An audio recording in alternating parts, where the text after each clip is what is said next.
Danielle Smith in Washington, D.C. last week showing just why she's the perfect candidate for Alberta, as she does nothing more than promote oil and gas in Alberta's prosperous future. Let's get into it.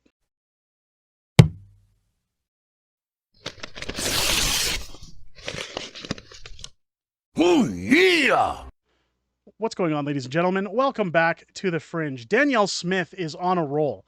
When you look at the controversy surrounding last week when it came to her decision to make it illegal for children under the age of 17 to get on puberty blockers, to do any kind of transformative surgery to their bodies, a lot of dirt got kicked up between the federal government, like it always does, as well as the SJWs, or social justice warriors, who want to sit and say that the government has a right to tell families what their children can and can't do.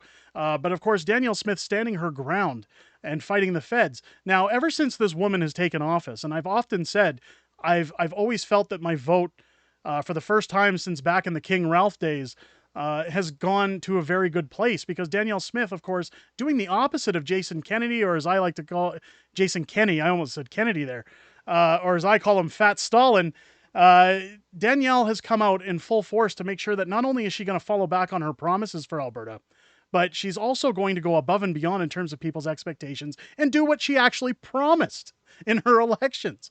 So we see now that she's gone to Washington, D.C. amongst all this heat. She stood up to the federal government when it came to plastic bans. She's made her voice very well known even in Calgary when it comes to their bag bylaws and how silly those are. But now we see, as she goes to Washington, D.C., and a lot of people were criticizing Danielle's move, saying, oh, she's just looking for a trip like Justin Trudeau.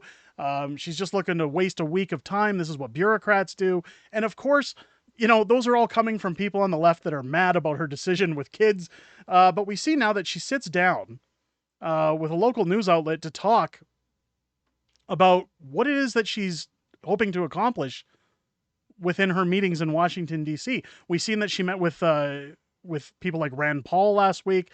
Of course, she's very well known in Washington, D.C. because, well, we have oil and gas. And keep in mind, the NDP now putting a bill forward saying that we can't even talk about those things, or we could be jailed in the future for supporting Alberta oil and gas, because they get hurt whenever you say things that they don't like. But let's take a listen to what Danielle Smith says is coming in the future, despite how elections turn out later this year with Donald Trump. Do you imagine, if we look at the possibility of a second Trump presidency, we are seeing Donald Trump leading in the latest Bloomberg News Morning Consult swing vote. Does that bode well or ill for your province and you know, the businesses that you kind of have control over in terms of global trade? Well, in our current environment, Alberta and America are trading $161 billion worth of products. So I would say that we will have a strong and healthy relationship, regardless of what the politics are in the White House. I always do get concerned when I hear politicians talking about putting in new taxes and America buy first policies. What I'm hoping is, whether it's a Republican White House or Democrat White House, that we look at the special relationship that we have through the U.S.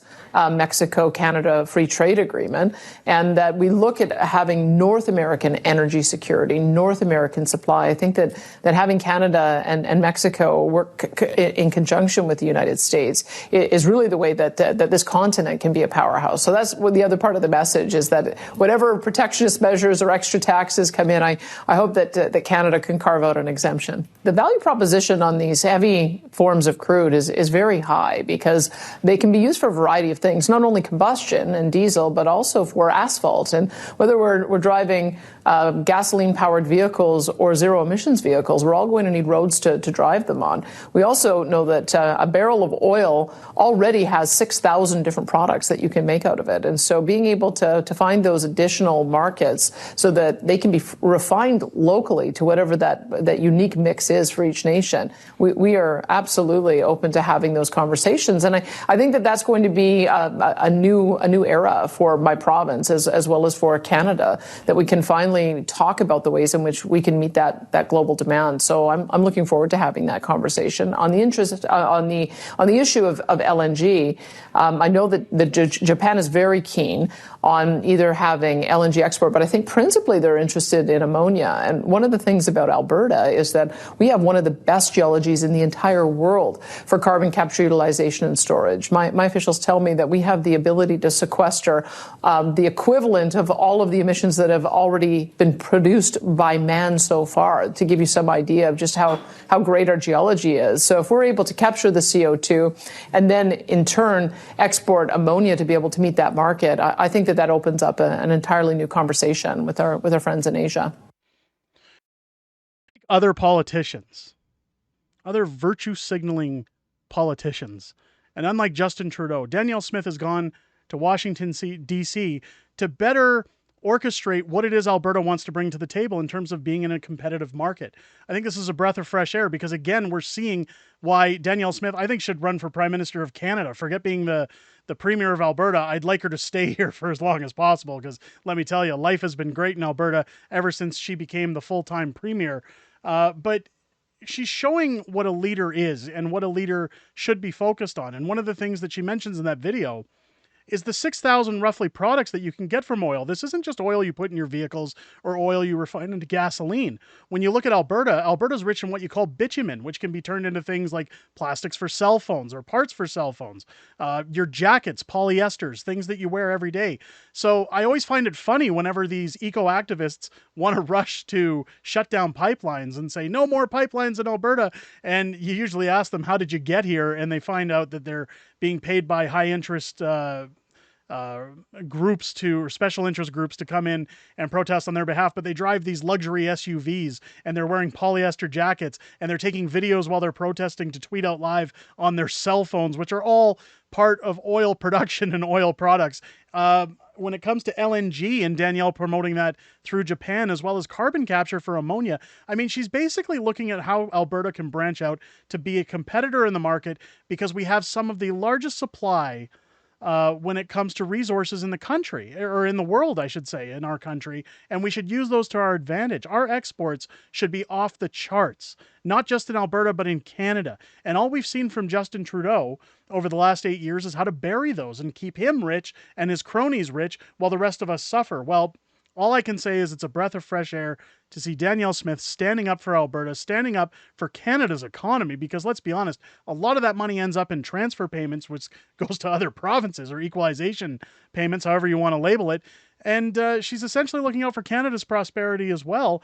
And I couldn't be happier. Now, it's going to be interesting to see when Pierre Poilievre becomes Prime Minister of Canada, whether that be in the spring of this year or later in 2025. Either way, he's going to get that seat. And it's going to be very interesting to see what Pierre does to promote oil and gas in Canada and how we're going to get it out and compete on a global market. As Danielle mentioned in her interview, we're one of the cleanest suppliers of oil and gas in the world. And while Justin Trudeau wants to take his oil and gas from countries like Iran, where they don't have as many safety practices, you think somebody who's concerned as much about the environment as Justin Trudeau and his counterpart, Stephen Guilbeault, they would want to use clean Alberta energy. But unfortunately, it's not about energy, it's about money.